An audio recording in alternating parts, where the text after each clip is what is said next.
We know what happens in medical patients who are breathing on their own versus those that are pushed onto a ventilator in the ICU. And when you take away that thoracic pump by breathing for them, so now they're not pulling blood into their chest, we are pushing air in and out of them. Your respiratory drive is driven almost entirely by CO2 accumulation. So the reason you breathe more when you exercise is to blow off CO2. Depending on who you are testing and what group of people you're testing, whether you're testing trained athletes who understand their breathing system or untrained athletes who have no control of it and are just responding as an alarm phase. Historically, they grew up as singers, or they were musicians in a band, and they played trumpet, or they did other things where they learned breath control and they brought it over into athletics, and they just became naturally good breathers. If you can look at an athlete live in the sport that they're doing, and this is the benefit with VO2 Master, now that we have affordable access to VO2 testing, you can literally put all eight people in the boat on a VO2 Master and look at how all 8 of them are breathing.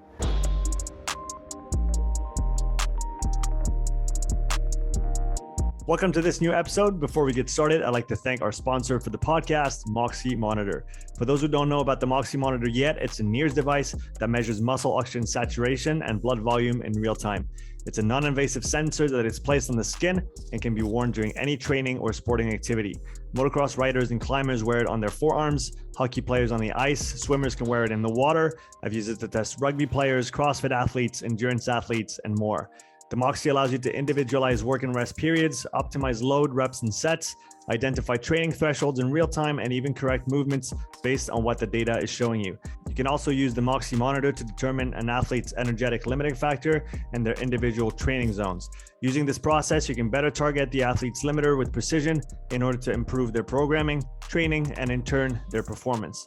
You can view and collect the data on your Garmin watch, and you can also pair the Moxy with other physiological testing products such as the VO2 Master, Pnoe, and Cosmet VO2 systems.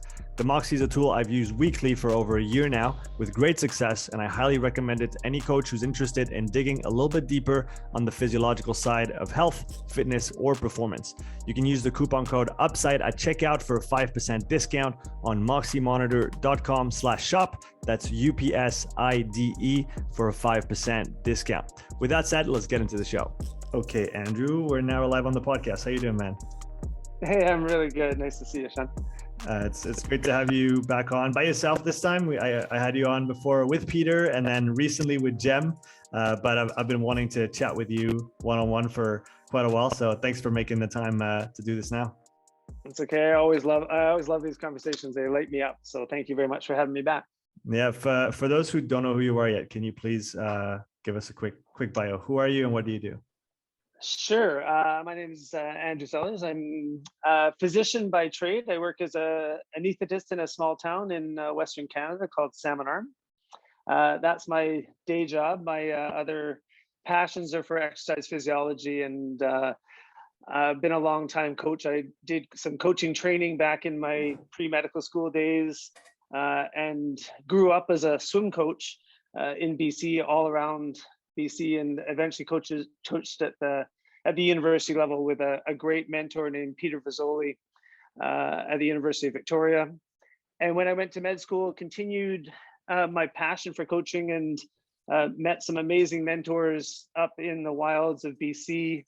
And many of your fans will know the name of Andre Feldman. And I worked with Andre's dad, Jörg, who really did form the basis of a lot of the physiology that I've carried with me over the years. So I had a close connection with Jörg through 3 summers of working up there as a swim coach, and then went back as a medical student and as a resident to spend more time with him and combine my medical school training with some really great mentorship from him. And so that continued my passion, and I kept coaching recreationally, mostly recreational athletes, but a few high performance athletes in triathlon, and then turned to cycling. A long time ago now, it seems like forever, 20 years ago, we started a triathlon team and a coaching team to support a few young athletes in the Okanagan, which is a valley halfway across the province of BC, and a hub for triathletes. Really partly driven by the Ironman craze in Penticton, which was the second longest running Ironman location in the world at the time until it moved out of Penticton to Whistler. And it drew a huge crowd of triathletes and really high level cyclists. So we coached them for a while, started a team, and out of that developed a relationship with a young guy named Peter O'Brien, who was looking for a project to do after high school, which morphed into VO2 Master, which was the whole idea of developing a portable, wireless, simple, easy to use and cost effective way of measuring VO2. And that has been a project ongoing now for 8 years, and now we're selling them around the world, and hopefully realigning physiology and physiologic testing to the masses, and share new insights into VO2 that wasn't possible before with standard lab equipment. So that's where the passion is, and my day job helps me support that passion and supporting Peter in the development of the business. So I'm a co-founder of VO2 Master. Mm-hmm. Yeah, it's like you said, I think the field insights that you can get from using the device are so interesting. I've been using it mainly in say structured testing, but I think what I'm most excited about, especially with 2022 around the corner, and once we get out of the winter, is getting on the track with some runners, getting on the mountain with some skiers, and actually doing things that are really, really on the field. Because like you said, it's quite different when you're on a home trainer inside for a cyclist, or when you're running on a treadmill. But being able to gather those data points outside in the competition environment on a track, for example, for a runner is extremely interesting. And so I look forward to doing that. Is there, what have been the most interesting insights that you've been able to gain from using the VO2 Master outside so far? Yeah, that's fun. Peter probably may not love me telling this story because it was with a prototype unit that I used to use out in the cold. And he's got some fairly strict user temperatures because he's not happy with how accurate the data is when it gets too cold. So, ideally we keep it in sort of a fairly warm environment, sort of more than 16 degrees Celsius. When it gets down lower, closer to 10 degrees, there's sometimes some humidity issues or some accuracy issues. Having said that, the data that I pull from it, I'm not really all that worried about the accuracy of it. I'm more interested in what kind of patterns people are breathing. So that when I take it outside, my accuracy demands aren't important as much as how the athlete is using their respiratory system. So I'm more keen at looking at the respiratory system than I am at the actual oxygen consumption. And that data becomes secondary to what I'm looking at. So the funnest activity that we watched was actually one of our high-level cross-country skiers in BC, a young junior athlete named Hannah Mahane, and we were up at Sovereign Lakes, which is a big cross-country ski area, one of the largest and early accessible cross-country ski areas in Canada. And a lot of international clubs come here because of the early snow. So Hannah was up there prepping for nationals and was struggling they knew what the route was going to be. So we actually trained her on the route that she was going to race at nationals, which was a little bit of a hometown advantage. But she was struggling after the steep hill to recover for the next long sort of flat section. It was a looped course and she was racing a 10K and potentially a 25K on a similar route, which had a long steep hill on it, and then a long flat gliding section, and then a couple sort of punchy climbs and a downhill, and then it was back to this long hill again. And so we took a look at her data of what happened on the uphill on the steep hill section, and she completely lost control of her breathing pattern. So she was trying to offset, but her breathing wasn't coordinated with her movements, and she ended up about halfway up the hill. She started into this panting pattern, and you could almost see it. The coach could see it. I wasn't good enough to be able to see. I'm a pretty good cross-country skier, but the coach was really good at picking out technique. And he could tell the point at which halfway up the hill, she would lose coordination. When you say coordination, is the coupling of the breathing her skiing. with her skiing? So he could see the coordination of the skiing Mhm. fall apart halfway up the hill. And he just said, well, she's getting tired. She just can't hold that really good technique the whole way up the hill. Mhm. And I said, well, let's look at why that's happening. So we looked at her heart rate, and sure enough, her heart rate would sort of plateau out. And then when she lost coordination, it would spike again up to a new plateau.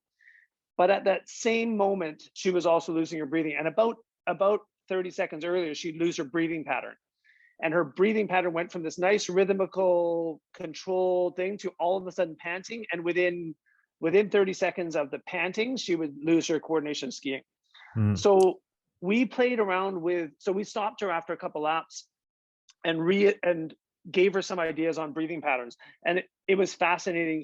And she incorporated it really quickly. She's a great athlete and very easy to coach. So we coached her to pre-breathe on the downhill leading into the steep hill. So she would over breathe on the downhill, blow off her the theory being blow off her CO2, and have a longer period before she would lose control because of high CO2s. And we also helped her understand the breathing pattern in the first part of the steep hill was to continue to blow off CO2. So longer, deeper, full exhalations. Mhm. And so, and in the very next attempt she held perfect ski pattern and perfect breathing pattern all the way to the top. Mhm. And it was such a simple maneuver for her to control her breathing.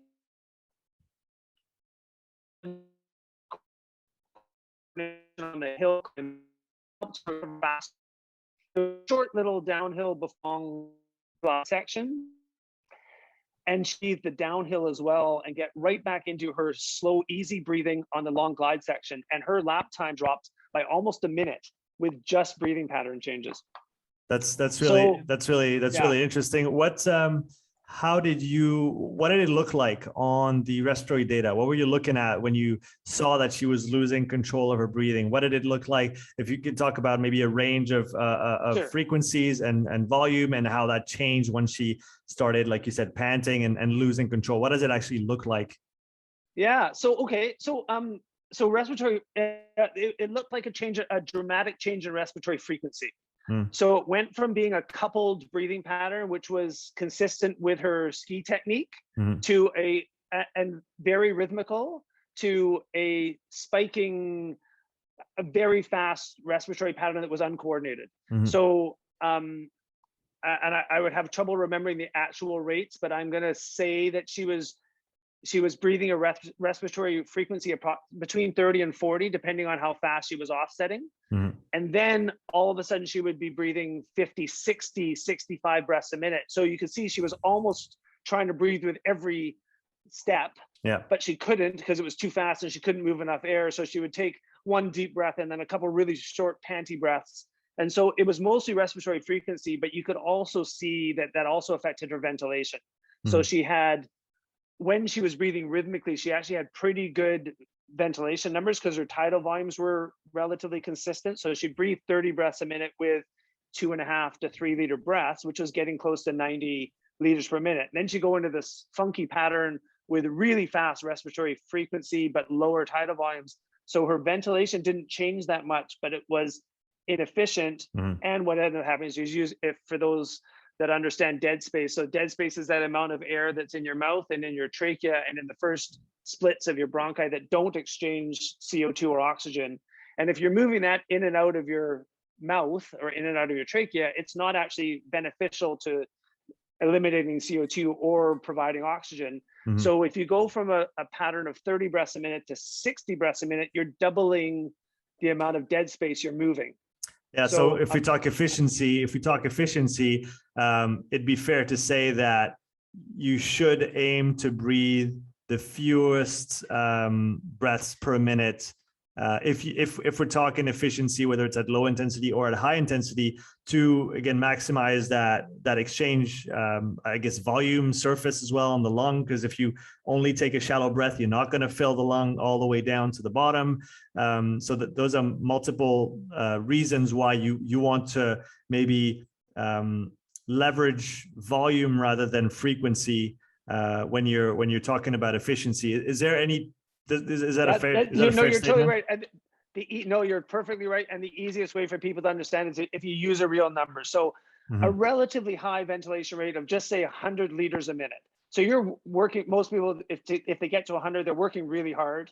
And we know athletes that can hit 200 and 250, some tall hockey players that are pushing really high forces. But 100 for most people is actually a pretty solid number. And most people have to have some level of training to get to 100. But you can split that up into 2.5 liter breaths. What am I going to say? 40 times, right? So 40 times 2.5 gives you the 100. Or you could breathe 25 times of 4 liter breaths. Those two numbers have a dramatically different dead space, right? So if you're breathing 40 breaths a minute, you have a much higher dead space than if you're breathing 25 breaths a minute. Now, some people can't handle a 4 liter breath, and that becomes now part of the respiratory training aspect and what their physiologic limitations are, what their structures are, whether they have a large enough lung volume to handle 4 liter breaths. But absolutely, 25 breaths at 4 liters is much more efficient than 40 breaths at 2.5 liters. Is there any scenario or situation where you'd want to actually flip that script and go with frequency rather than volume for any given reason? That's a great question. I don't think it for sure has not been answered in the literature. The work that we have been doing, I haven't been able to see a benefit. The only benefit of increasing the respiratory frequency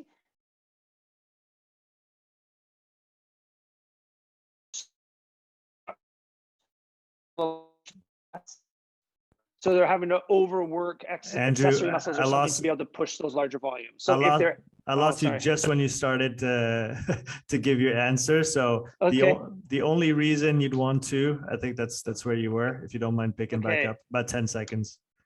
Okay. The only reason you'd want to increase your respiratory frequency is if you don't have the structures to be able to handle the larger volumes. Right. So if you reach the top of the bracket of the volume that you can physically move, then you're starting to have to use accessory muscles and other things to get those volumes, then you're going to have to go higher. Yeah. But if you have the structures and efficient breathing patterns using the diaphragm to be able to pull that air without using accessory muscles or other cheating methods to get the volumes out, then absolutely you're going to be better off with slower breathing. There's one other piece of that hasn't really been examined that much, but the bigger tidal volumes you use, you're also increasing the thoracic pump. So that the idea of sucking more blood back into the chest and actually increasing your cardiac dynamic, your cardiac output by increasing venous return to the heart. So there's another benefit of the efficient breathing patterns with larger volumes. Has that been the respiratory pump or the thoracic pump is really interesting to me. Has it been quantified in the literature? Is it possible to quantify the effect of it on venous return as such? Because we know we have the heart and we have the muscle pump or the musculoskeletal pump, and then we have the thoracic pump. That's a lot of pumps. So how do we differentiate, and do we make out what's working and what's not? This is one of the really complex things where people who have talked in the past about limits to VO2 max and things like that, they have oversimplified all of the different things that contribute to VO2 and the consumption of oxygen, and how people breathe is a big piece of that. It's never really been examined, and certainly never been examined in real world situations. So we've looked at it in the lab, and with equipment like PhysioFlow, non-invasive cardiac monitoring, you can actually get pretty good data. And so we have seen that over and over again in our testing and testing we did with Jörg going back now 15 years ago. In the literature, it isn't quite as it's not as obvious in the literature, except in the medical literature, because we know what happens in medical patients who are breathing on their own versus those that are pushed onto a ventilator in the ICU. And when you take away that thoracic pump by breathing for them, so now they're not pulling blood into their chest, we are pushing air in and out of them. And that eliminates the thoracic pump, and we see dramatic drops in blood pressure because of that shifting dynamics. It's one of the challenges when you intubate someone and take away their respiratory rate, their respiratory efforts, they actually reduce their blood pressure. And it's one of the profound effects that we see that we have to correct for when we are managing ventilated patients is the drop in blood pressure that comes in part because of the reduction from the thoracic pump. So it is a real thing that happens physiologically. Has it ever been quantified in a runner out on a track? Probably not, because we've never had the equipment that could handle it. We're getting close to be able to have a physio flow that you can use on runners and things. And when people start looking at those more intricate and more deeply defined areas, but then you also have to have an athlete who's willing to play around with respiratory patterns. And most of the athletes at the level that we're talking about that are testing are such a high performance athlete. They're not playing around anymore. They're strictly looking at how to improve their last bit of performance, and they're not at the level where they want to play with ideas. And so it becomes that Jurg's always called it, the athletes that you want to work with are the ones that have nothing to lose. So he always loved coaching the B team athletes, or the ones that didn't quite make the national team, or the ones that got cut from the junior national team. Those were the most fun athletes to coach because they didn't make the team. They'll try anything to get better. Right. And that was the story. It was really the story of Jeff Kabush, Ryder Hegstall, and a few others that he coached when they were really young. He coached when they were 14, 15 years old because they didn't make the team that they were trying to make. And they came to him with some funding that a philanthropist gave them for Jurg to coach them. And Jurg coached them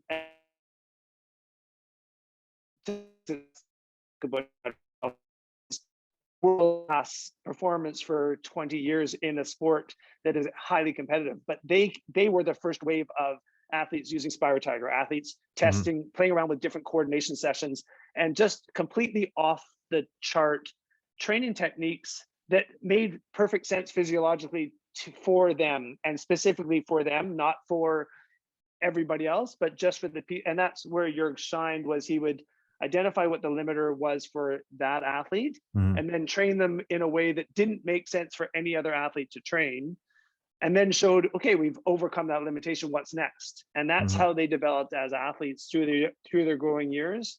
And that is the funnest way for us to coach. The challenge of that is it doesn't work mass market, so you don't make a lot of money. So what you need is this pool of a small group of athletes who either come with funding or have the ability to be patient and wait for results to happen. And that's what's happening with the Balance Point team that Luke's coaching now. Is he's got this group of young athletes that are starting to make waves internationally because they, in the same kind of pattern they've grown up with, understanding their body and figuring out what they need to do as athletes. So it's Brock Hole is the sort of leading the charge on that as an international triathlete, and he continues to get better every year. He's now 21. He's been really derailed, unfortunately, with COVID, just with the restrictions of not being able to race internationally. But watch for his name, because he's coming up with a very similar system to what Jurg developed 20, 25 years ago, which is really fun to see another generation of that. Yeah, that's really exciting. So we talked volume and frequency and how to optimize for this. Now there's the CO2 component that I'm really interested in talking about with you. So you were talking about the athlete you were working with on skis, and she would actually increase her breathing before the hail to blow off some CO2, give herself more time. So maybe for those who are not familiar with those concepts, can you give a brief overview of what's going on when you're working at a fairly high level of intensity in terms of the O2, the CO2 accumulation, and how we can start playing with this with the breathing? Sure. So CO2 is has fascinating physiologic considerations. So your respiratory drive is driven almost entirely by CO2 accumulation. So the reason you breathe more when you exercise is to blow off CO2. That's such an interesting thing, because it makes total sense now, but we just think oxygen, oxygen, oxygen, and we just think, oh yeah, no, I must be breathing more because I need more oxygen. But it's actually, you're never really limited by how much oxygen is coming in, or maybe for some people very close to the very, very top of their potential. But like you said, the drive to breathe is a carbonic drive comes to mind, as something that Evan has talked about, and that's like you said, this is what makes you breathe more. It's CO2 starting to accumulate. Yeah, and that's again, this is a little bit of an oversimplification, because you're right. There are circumstances where oxygen now becomes another driver, and you can play with that a little bit with high level athletes who are trained and who are also are able to play around with their carbon dioxide levels. So we'll talk about that maybe later about CO2 tolerance and things like that. But yes, the idea that the more CO2 you develop, the more you have to breathe. And this is that triggering response that increases it's what causes ventilatory thresholds. So you can breathe slow and easy while at a walking pace. As you start to jog, you are going to naturally increase either your tidal volumes or your respiratory frequency, or both. And remember, so ventilation is a combination of respiratory frequency and tidal volume. So your ventilation is going to increase, and how you get there is, and the other complicating factor of this, of course, is that you have coordinated conscious control of your breathing, and you have an innate background subconscious control of your breathing rate that demands you to control CO2. And the reason that CO2 is so tightly controlled in the body is because it's tightly associated with pH. That your pH is targeted between 7.35 and 7.45. If it goes outside of that range, bad things happen. Your enzymes stop working. Your ability to mobilize energy and create energy stores and keep your body functioning, your brain working. Your brain does not work very well with a low pH or a high pH. Your kidneys don't work well. Your liver starts to shut down. Your cardiac system gets completely messed up with low pHs. So the CO and through the chemical equations from carboxylic acid to CO2 and water, that's how we tightly control. There are some buffering systems through the kidney, but those are slower systems to take effect. So what our bodies developed over time was the ability to tightly regulate CO2 pH by breathing. So in a single breath, you can change your pH. And by holding your breath, you can actually start to shift your pH. But when you get to a level that is unsustainable, you start breathing really hard, really fast to get you back down into a normal range. That tolerance can be trained to some degree, and we see that in the deep dive and the deep sea dive. I think you've actually had some of the world's best long diver, deep divers on your podcast, and they're fascinating people to listen to, because they really have the best experience of being able to control CO2 than anybody. And then they get to the point of actually the whole oxygen deprivation as well. But that tolerance for CO2 is, those people are the absolute experts in this, and all the rest of us are just playing with this in a small little way to see if we can play around with our performance. So CO2 drives the breathing. You go from walking to jogging, slight increase in your ventilation, whether you get that consciously by taking deeper breaths, or typically what happens is people hold the same volumes and breathe slightly faster. When you go from jogging to running, you have another increased demand for blowing off CO2, and you increase, again, either respiratory frequency or tidal volume.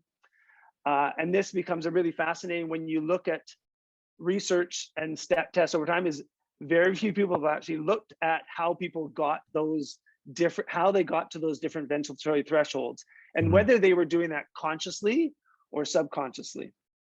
In untrained athletes, there are clear ventilatory thresholds that happen at steady intensities. And that's, again, going back into the research, this is one of the problems when you, depending on who you are testing and what group of people you're testing, whether you're testing trained athletes who understand their breathing system or untrained athletes who have no control of it and are just responding as an alarm phase. So they wait for an alarm to go off in their brain, and it's literally in your carotid arteries. There's chemoreceptors that sense pH and drive your brain to breathe faster. And if you wait for that alarm, now you're playing catch up. So you start to overbreathe to get rid of to raise your pH, to get rid of the CO2.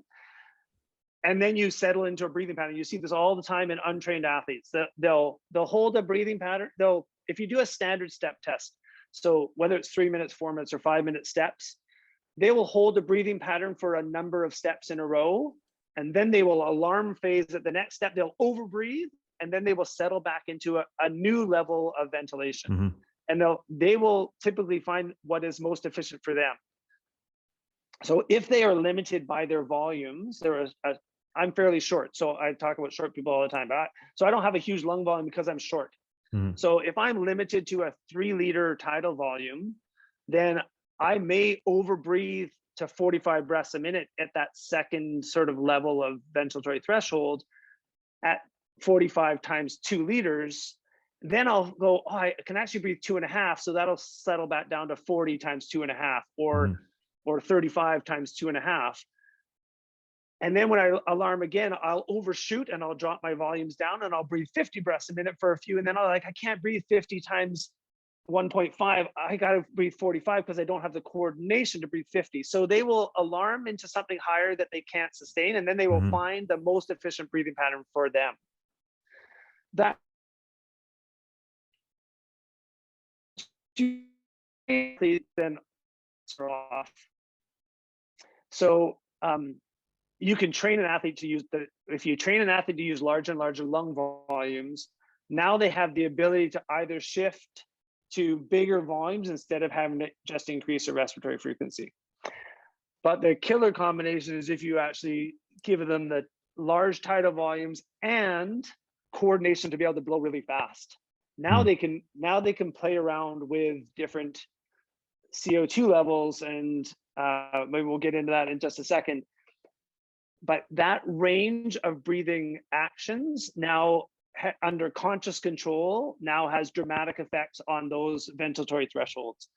So again, this is my problem with research in the past, is people talk about using calculations and stuff to determine ventilatory thresholds, and why it is, people have to understand that it's different for every athlete. Are you talking about an untrained athlete who is just using alarm phases to determine when they change their breathing? Or are you talking about a conscious, aware athlete with good respiratory training who is consciously using CO2 to help drive other physiologic parameters and messing around with the ventilatory thresholds? Yeah, that's super interesting, and we went into that on our previous podcast with Jem Arnold for those who are interested in going back and hearing about thresholds for an hour and a half. That's definitely we covered it quite broadly. And I guess we're getting to that now, where I've been playing on a few sessions recently with the VO2 Master, looking at playing around with volume, with frequency, and also with just minute ventilation or ventilatory exchange, and then seeing what my fraction of expired O2 is, and how how much I can shift that. And it definitely seems to be at any given intensity, there's I guess a threshold. If I go below a certain volume per minute, then my FeO2 starts to drop quite a bit. So for those who are not familiar with those numbers, there's let's say 21% of oxygen in the ambient air. We breathe it in, and then we're gonna expire a good portion of that back out. So we're really inefficient at using oxygen. Yes, we are. Yeah. So what I've gotten from Luke and from others in your space is that 15% is a good number to shoot for most people. If you're able to essentially extract 6% of the oxygen that you're breathing in, and only breathe out 15%. You're doing pretty good. You're pretty efficient with your extraction. But routinely, what you see is people are in the 16s and the 17s, and sometimes even higher. So what I understand from that, and correct me if I'm wrong, is that essentially they're over breathing, meaning that they're have very low CO2 levels in their organism, which then means that their capacity to extract oxygen is lowered. That's exactly right, because your ability to tolerate blowing off hypoventilating, so low ventilation for the amount of work you're doing. You're seeing it in FeO2, and what you would also see is your CO2 levels would be higher. So if you relatively underbreathe, you're allowing your CO2 levels to go up, and you're giving more time for oxygen to be extracted out of the lungs and get into the blood, so you're blowing less out per breath. And that is directly attributed to your ability to tolerate high CO2s. And with the high CO2s come a number of very important factors that benefit performance. One, it drives cardiac output. So high levels of CO2 drive both heart rate and heart pump. So increased contractility and increased rate. So you will see a higher heart rate when you hold your breath or go slower breathing pattern. So if you're riding 200 watts and you're typically breathing 30 breaths a minute, if you slow that down to 20 breaths a minute and don't increase your tidal volumes. So let's give numbers to it. If you're riding 200 watts on a trainer, you're riding and you're breathing 30 breaths a minute times 3 liters per breath. It's an easy number, it's 90 liters a minute. If you go down to 20 breaths a minute, but keep it 3 liter breaths, you're now down to 60 liters a minute. You're only breathing 2/3 the amount of what you were before. Your CO2 levels will climb and your FeO2 numbers will go down. Your heart rate will go up, guaranteed, for 2 reasons. One, because the high CO2s will drive, but the thing that will have the high CO2, you'll also vasodilate. So now there's increased space for blood to flow into, and your heart rate has to increase to fill that space. The other thing that will happen, you'll also extract more oxygen, which is what you were alluding to in the periphery, because the high CO2 shifts the oxygen dissociation curves and allows for better unloading of oxygen at the periphery. And maybe you can answer to that, and I'll let you continue just after. But my issue with that train of thought initially, a few months ago, when I was thinking about it, was that if we're shifting that curve to the right, we're improving extraction, we're essentially making the hemoglobin less sticky, so the oxygen can quote unquote fall off the hemoglobin more easily, and get into the muscle, and the mitochondria can do their thing. But then wouldn't you also shift that at the lung, meaning that loading the hemoglobin now gets harder as well? It's fascinating. It's, for some reason, and this is the complexity of it, it doesn't change it in the lung. It's different in the lung. Okay. And I had a chat. I asked that exact same question to my ICU buddy, because we were talking about this for ventilated patients who are really sick with COVID, and and he said, we're not sure why, but it doesn't. In the lung, things are different. How things load up in the lung and how things are different. And it does have to do with the oxygen tension that's happening, because in the lung, there's local oxygen tension and local CO2, because you've just blown off the CO2 in the lung. So locally in the lung, it's low CO2. So it allows for binding locally in the lungs. Once it gets to the periphery where there's high CO2, it unloads it. So our system is so complex and so beautifully designed that it allows for quick uptake in the lung and better delivery at the periphery with high CO2s. So the answer is, and we see this as called a VQ mismatch, where there's areas of the lung damaged with blood clots or other things, or pressure, and there's a number of things that can cause a VQ mismatch. But you have areas in the lungs that are perfused but not ventilated, which means that there's areas where there's blood going to, but there's not air going to them.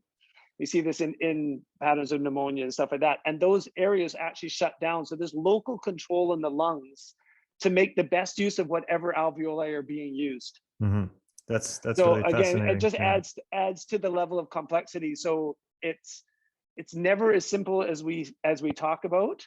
Yeah. And our body is so uniquely designed to be efficient at what it does. And so what we're doing is we're playing around with the natural physiology to make it even better performance. And this is, again, this is the area that's 5 to 10 years ahead of the research, right? We're playing around with concepts that everybody, not everybody, lots of people know physiologically are true, but the ability to measure what's happening was never available before Moxy.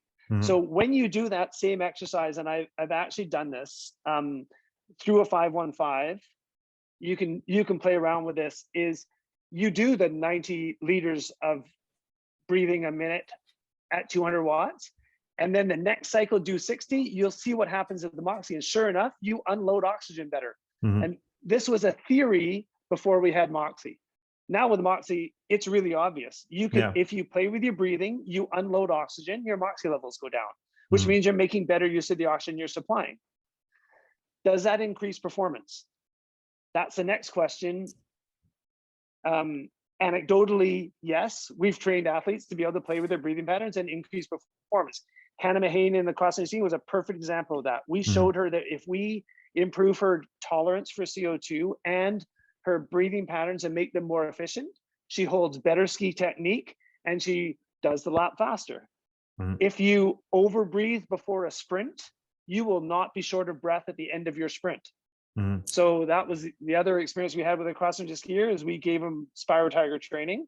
So he would do Spyro Tiger before as a warm-up for his respiratory system, open up all of his, and we would do some CO2 tolerance work, because the other benefit of high CO2, it bronchodilates. It allows opening of airways in the lungs. So even just holding your breath opens up airways. So this is the crazy thing. You don't need to breathe deep and fast. That's the worst thing to do for your lungs. You breathe, hold your breath, airways up. So you use Spyro Tiger or a rebreathing device to help open up airways. And then just before you start sprinting, you overbreathe, and then you sprint and you don't get short of breath out of the start. So he's doing a 1K sprint, and the highest effort on the 1K sprint is the opening start down 100-meter straightaway before it hits the first hill, and everybody has to race to that spot. So everybody's going all out, and most people are not able to breathe a pattern that gets rid of, there's so much CO2 in cross-country skiing that's developed, they can't blow it off, and they're all panting by the time they get to the hill. He gets to the hill, he's not even short of breath. He skis up the hill, he goes down the hill on the other side and over breathes on the downhill to blow off the CO2 that he created. And he's ready for the final sprint. And everybody else is panting again in the final sprint. So the breathing patterns have a benefit anecdotally. Right. So, okay. So now we're talking really almost applying different breathing patterns in a strategic way in a given event. So you're over breathing before you have to do a very intense effort, so that you can essentially extend your reach a little bit farther before you have to reach any given level of ventilation because of CO2, let's say. But then when you're in the hard effort, you want to try and maintain a deep and controlled breathing pattern, and you don't want to over, so you almost want to over breathe before it's hard, and then you want to under breathe when it's hard to optimize extraction and all the other parameters we talked about. The slowest most controlled rhythmic breathing pattern that you can do is likely going to give you the best effect. And the question is, can you go the speed you want to go with that breathing pattern? Right? And can you tolerate the higher level of CO2? And then it depends on the core. For a cross-country skier, it really depends on the course. How long is that hill? Right. Is it a 30-second hill or is it a 2-minute hill?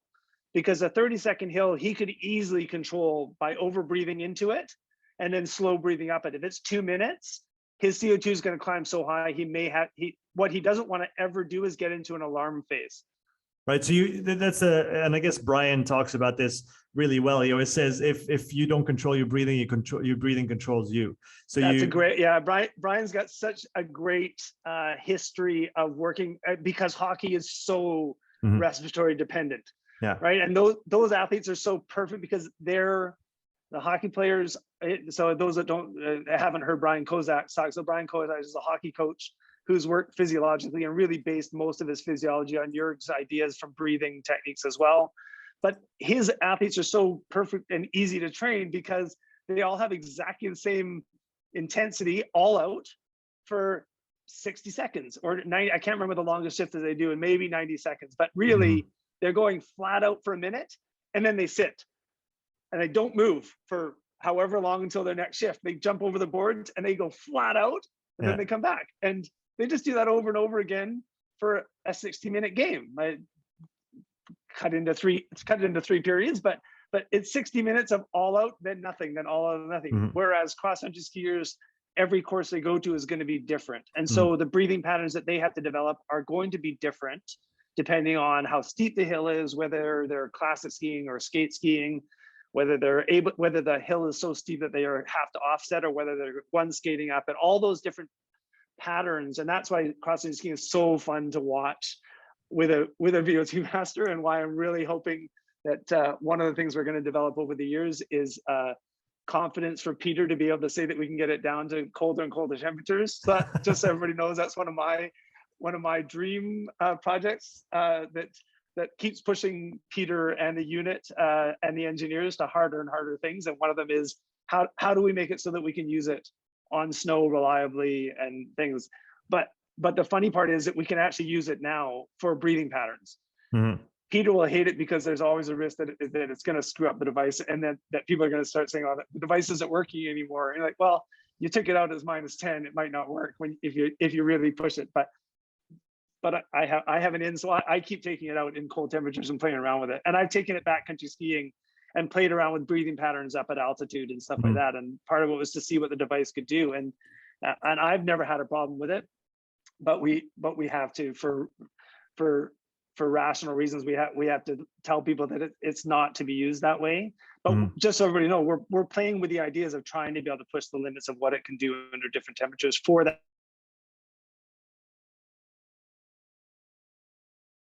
Happens across the altitude, high stress, and things. What happens to their breathing patterns? And it's all very well and good to see what happens with a climber in a gym, but then you take them outside and expose them to elements and cold, and guess what? They start to overbreathe, and then their hands start to cramp because they've pushed off so much CO2 that they can't actually deliver oxygen to the muscles anymore. And so Andre, I know, is doing a bunch of work with climbers and trying to eliminate arm pump and stuff like that. And so there's some evidence that we're going to have to play around with breathing patterns for those kind of things. Yeah. So that'll be some of the fun research that's coming. We already talked about it quite a bit, but I want to expand on the CO2 tolerance idea. Yes. Okay. I guess the Oxygen Advantage is the worst named book in the history of book titles. The CO2 should have been in there, and that was my first let's say exposure to those ideas and how to perhaps develop that tolerance.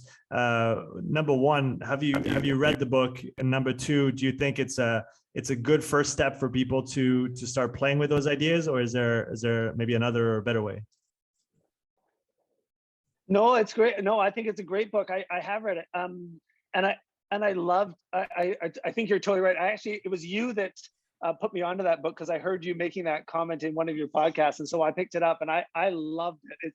It's right. I mean, it's so perfect. And you're totally right. It was misnamed. And I can understand why they named it Oxygen Advantage, because it just sounds more positive. But yeah, it really should be the CO2 Advantage, but people wouldn't have understood that. It wouldn't have drawn. And then the other book that I think you've talked about it before is Breath, which is also a fantastic read. And again, very similar, right? The benefits of slow breathing, nasal breathing, release of nitric oxide in the nasal passage, all those things, and just what happens when you change your breathing patterns. And the fascinating thing for Breath is if you change your breathing patterns at rest and at sleep, and how you get these huge beneficial effects by just focusing on your breathing. And that I fundamentally agree that those benefits can be pulled over into athletics. And we've seen that. And there's years of literature to show that, no, not years of literature. there's years of knowledge about breathing patterns and effect and beneficial effects for athletics. And the question is, in some of these people that we've tested, which came first? Were they just naturally good breathers? And these are the ones that historically they grew up as singers, or they were musicians in a band, and they played trumpet, or they did other things where they learned breath control and they brought it over into athletics, and they just became naturally good breathers. Good efficiency, good use of diaphragm. The diaphragm is a massive slow twitch muscle. You think about it, it is your life is dependent on a diaphragm that works every moment of every day till you die. So it is completely slow twitch. There's not a fast twitch fiber anywhere in there, because it needs to have an endurance component to it. There is old research that shows that you can strengthen the diaphragm and you can thicken the diaphragm, that if you strengthen it, it will get thicker, just like a bicep tendon. If you do bicep curls every day, and this is where there's been a bunch of devices that have been developed to help train the diaphragm. The problem with most of them are that you can only breathe through them in limited time. And so all the power breathes and things with resistance, you're limited to a few breaths. But what you really need is a diaphragm if you're especially if you're an endurance athlete. But I would argue even any athletes, repetitive sports, hockey players or cross-country skiers, or even 400-meter track runners, you need a diaphragm that doesn't work 3 or 4 times. You need it to work for that whole minute, or and at its full capacity, with the full range available. And that's, like you said, I think having the option to breathe more than 20 or 30 times before you run out of CO2, because you have the rebreathing, I think that does make a big difference. And that was up until recently, that was Spirotide was the only device that could do that, and it was based on very good science and very good research that came out of Switzerland. Again, smart people in Switzerland developing world-class techniques that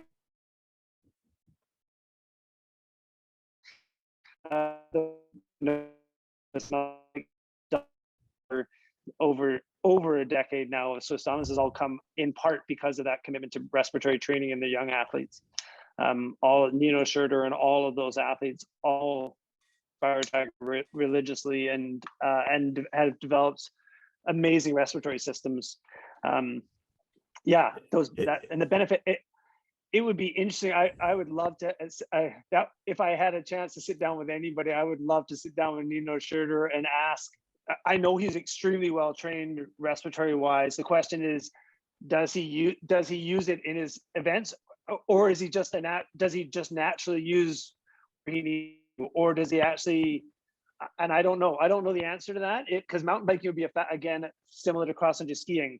Technical sections, then some steady power, and then short punchy stuff. Does he overbreathe before he hits punch stuff? I don't know. I've never been able to watch video enough to be able to pick up how he breathes. But it'd be fascinating to know if he actually uses his strengths, or if he just has such a great control of it that he naturally does it. But there is potential performance improvements there that I don't think it's not been widely adapted yet.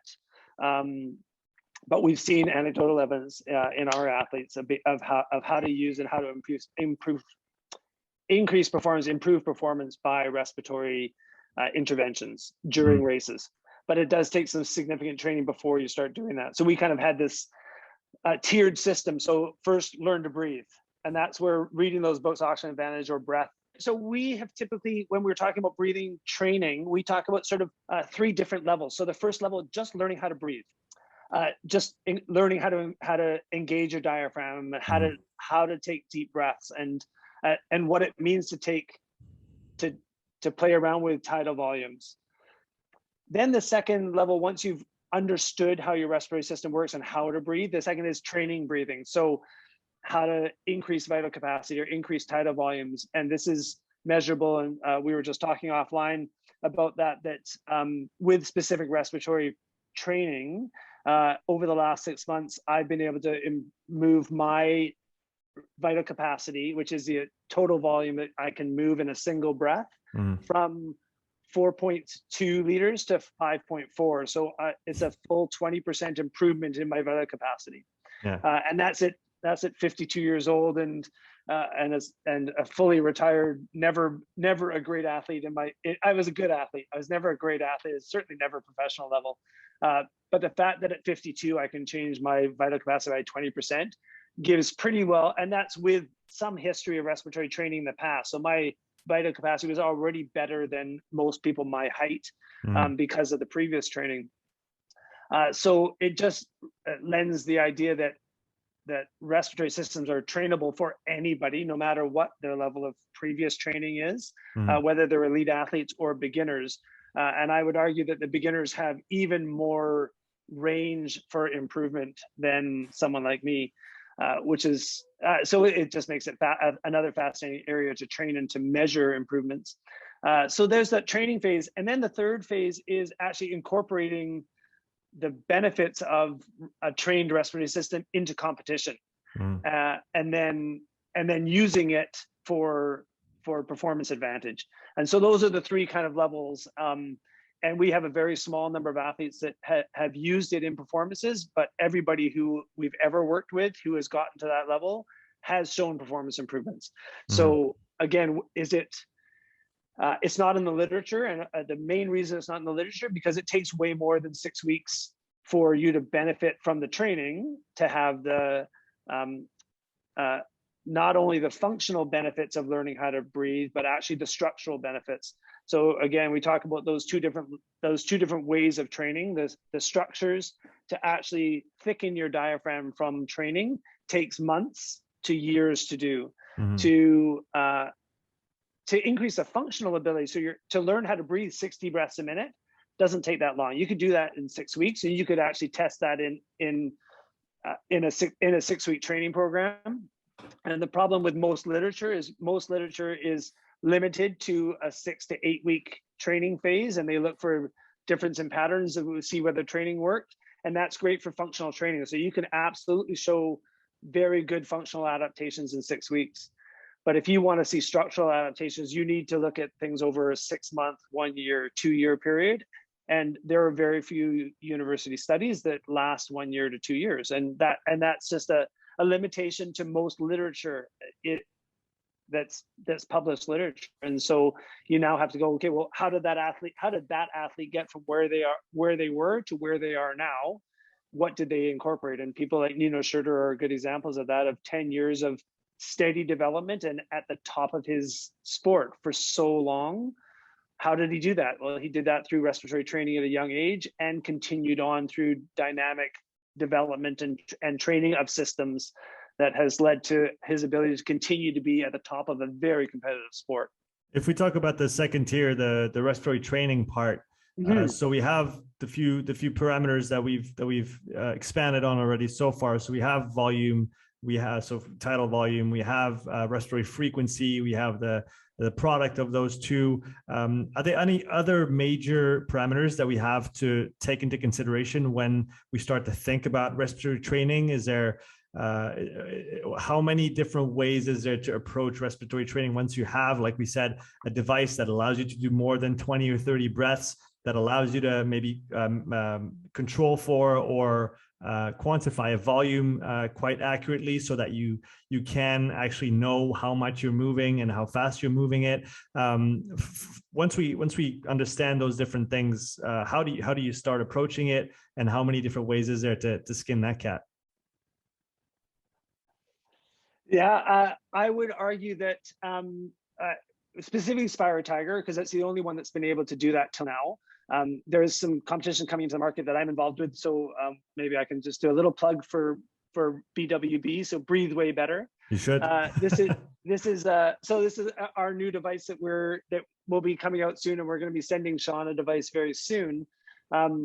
But this allows us to do the same kind of training that a Spiro Tiger has done, which we've all of us that have used it have seen the benefits of. And the challenge with Spiro Tiger is it's expensive.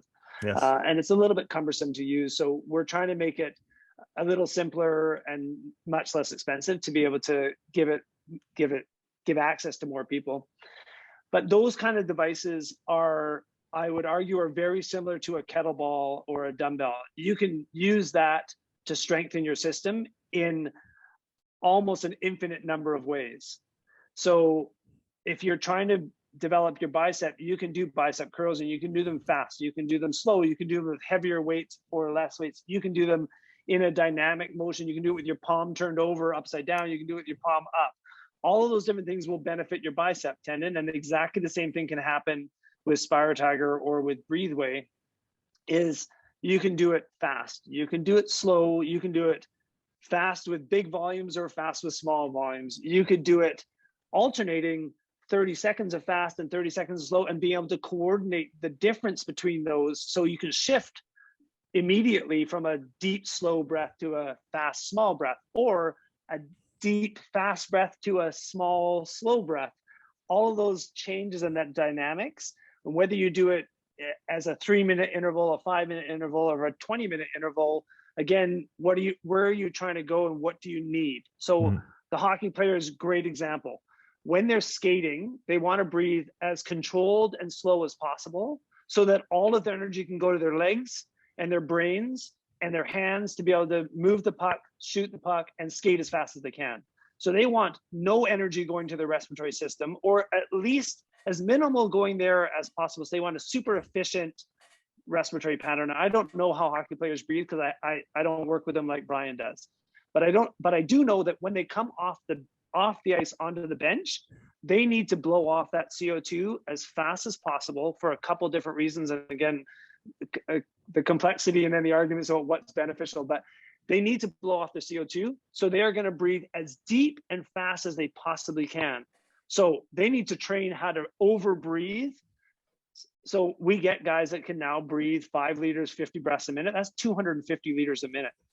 It's insane. If anybody's ever tried, if anyone's ever used a Spiro Tiger or done a test, take a look at your VO2 numbers. You look at your ventilation numbers at the highest end that you've done. And most, even good athletes, if they get over 100, they're breathing pretty hard.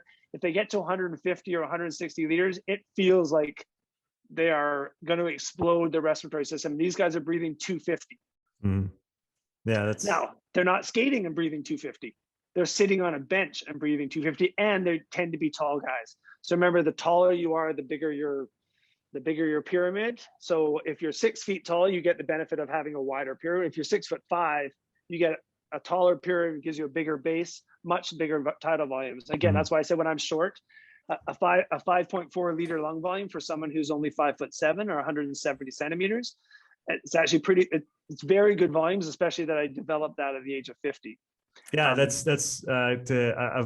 had a chance to test a couple big guys, and I had a rower who's not surprisingly on one of the best rowers in Switzerland, who's had above 8 liters of vital capacity, which is and you would never see a vital capacity that big if it wasn't in a sport that required huge lung volumes. And again, the rowing is another fascinating sport that I've been involved with a few athletes in the past with breathing patterns. And that's sorry to cut you off. I just have to couple or not to couple.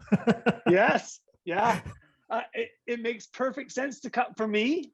And this is we've had there's some philosophical differences between a couple of the other people that have had on this podcast, but I feel that coupling makes a whole lot of sense physiologically because it's anchoring. But the interesting thing for rowing is most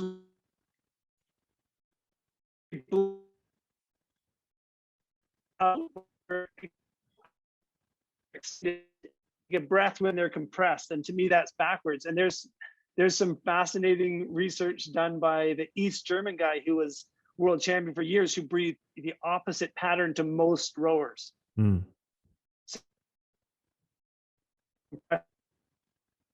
On the extension when he's but it's an opposite pattern to what most people do because they tend to blow out when they're exerting pressure. Right. Does that make sense? So most people will take a breath in as they're compressed, and they'll blow out because as they push, they'll blow out. And he did exactly the opposite.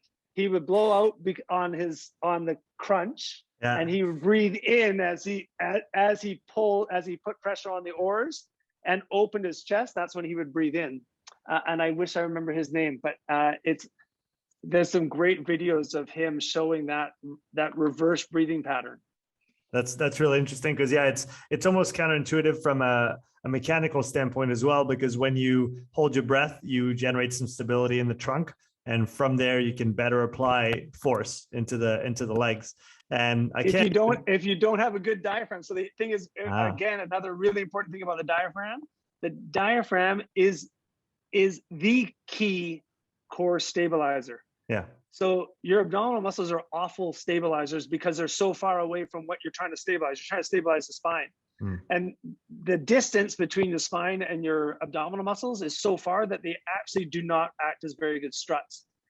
They look really good, but they're not very good stabilizers. The diaphragm wraps around the spinal cord, the spine, the actual bones of the spine, and that ability to contract the diaphragm actually controls the spine much better than any other muscles, even the paraspinals.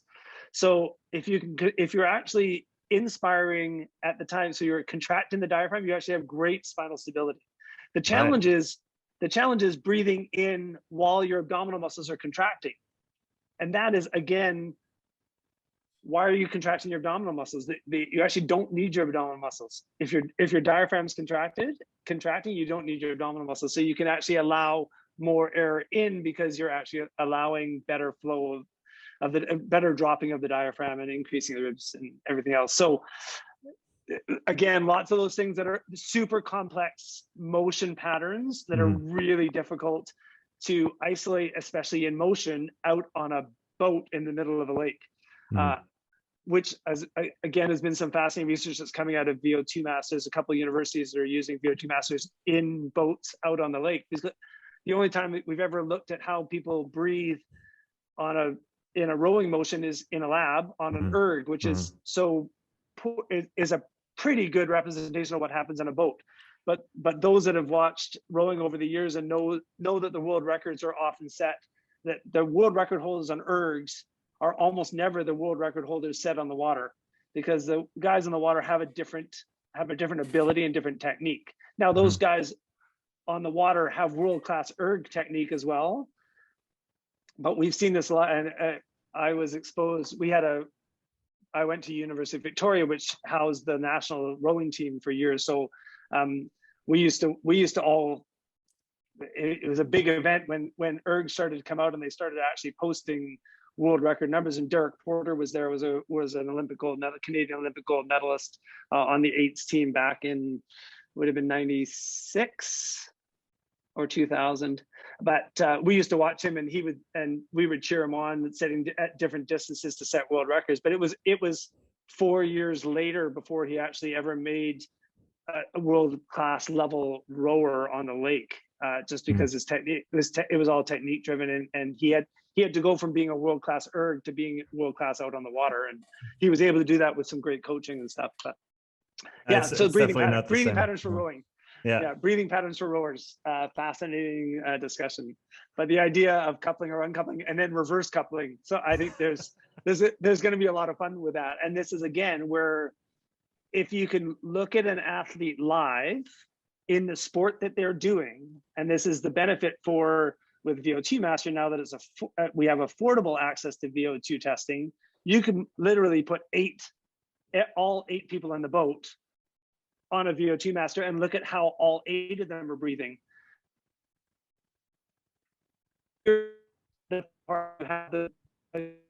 Setting the stroke and everybody else following them. And can everybody else hold the same stroke rate and the same breathing volumes as the first person? So if any one of the 8 people in the boat doesn't have the same respiratory ability, when they pick up their stroke rate, if they can't breathe efficiently at the higher rate, they are going to start failing, and those are the ones that are going to lose technique. And a good coach will be able to see the technique fall apart when the respiratory system falls apart. And there's never been the ability to measure all 8 people at the same time before. And now this is, again, where the research will eventually catch up to the experience, is we now have equipment that allows to see that. And again, with Moxy, you can see when whether it's their legs that are giving out, or whether it's their shoulders that are giving out, or whether it's their backs that are giving out. And you can see why if they're over pulling with their back to make up for a leg weakness, you'll see that because their Moxie numbers will drop to the point that they can't sustain it anymore. And then they will start using accessory muscles. And then the coach will say, well, I can see his feet's falling apart. Yeah, but did you know why? And it's because he's actually over pulling with his back because his legs are weak. So now you can train that guy's legs and the other guy's back and the other guy's respiratory system so that they can all come up to the same level, as opposed to training them all exactly the same, hoping that they're all going to get there. Yeah, it's going back to the tricky thing with such team sports where everybody has to do some portion of the training together, because there's also the team aspect that you cannot replicate through purely individual training. So you have to have those come together moments, work together, but then you have to find a balance between this and the individual training where each person's going to get what they need, because like you illustrated really well, every person's going to have a different thing to work on at any given point in time. And that's going to change. Yeah. And that's going to change through years of training, through months of training. But again, it adds so levels of complexity to the training and the coaching process, especially for team athletes, where they have a certain schedule, they have time allocated to different things.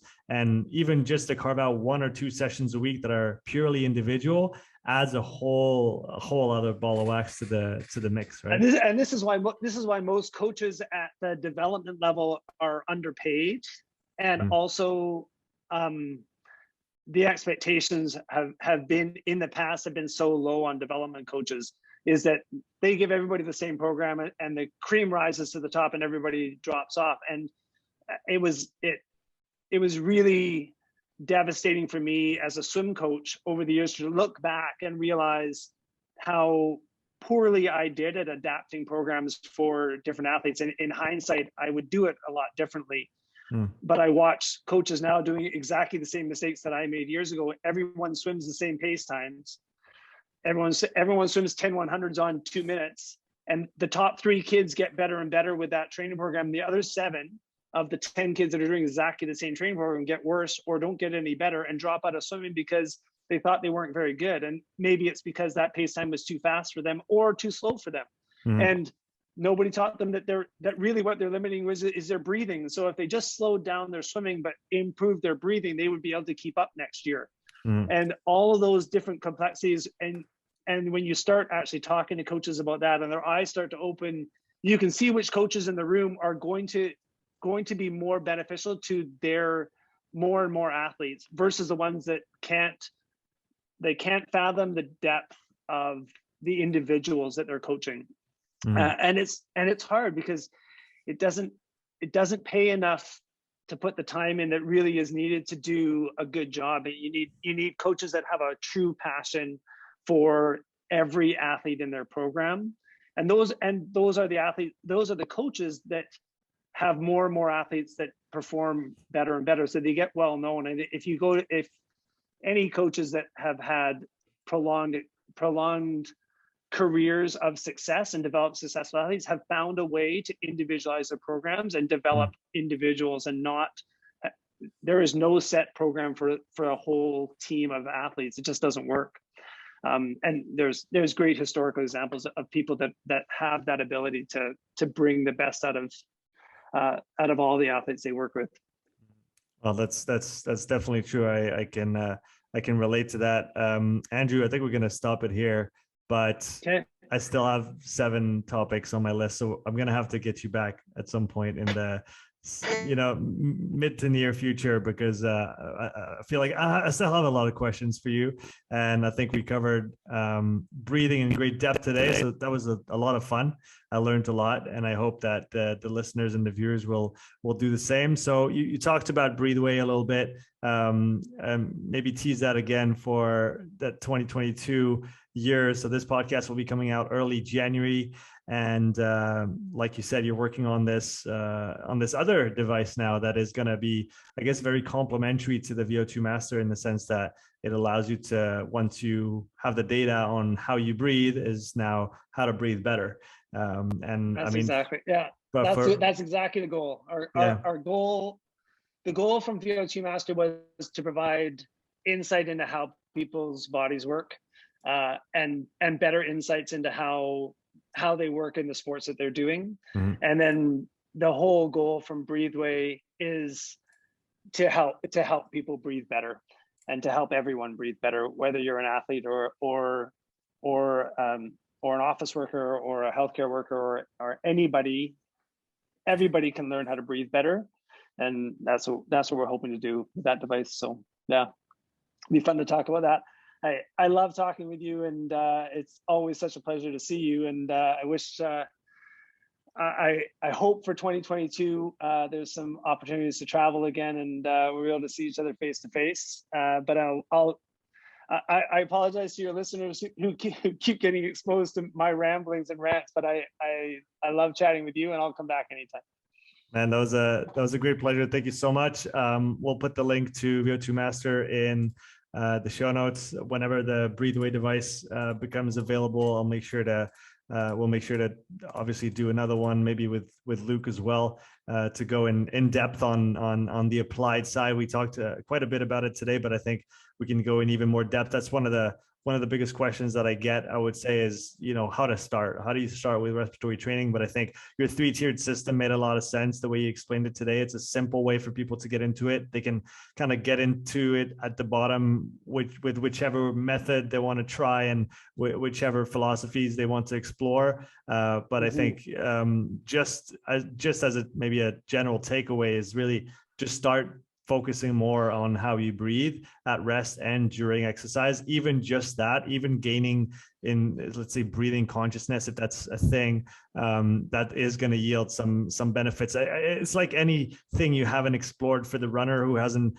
lifted weights, they're going to benefit from even just doing a little bit of this, and there's going to be an exponential improvement at the start, and then maybe some plateaus and maybe some more gains. But there's always those quick gains, quote unquote, you can make at the start, and obviously that's not necessarily what we're after, but there's always that part of untapped potential when you haven't actually spent time focusing on any given parameter of your body and of your physiology. So I encourage everybody to start digging into that. I would argue you have to learn how to breathe at rest first, Mm-hmm. because you will never be able to incorporate breathing into your sports until you can breathe at rest. Yeah.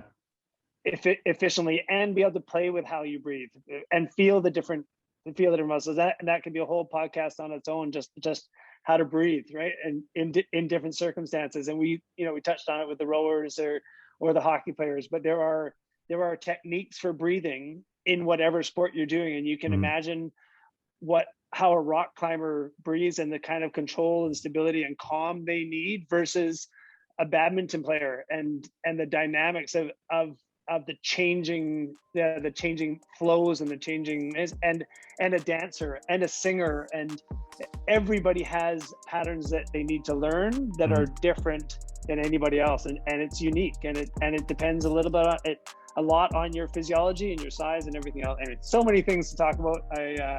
I will look forward to continuing. Yeah, thanks so much, Andrew. It was a pleasure. Yeah. Thanks for listening to this episode. If you would like to support the podcast, please take a few moments to leave a written review and a 5-star rating on Apple Podcasts. If you want to watch this episode again, you can find the full video recording on my YouTube channel. You'll also find hundreds of hours of free content, all my podcasts, my thoughts of the day, structured presentations, and more. So don't wait, go subscribe, and I'll see you in the next episode. Take care.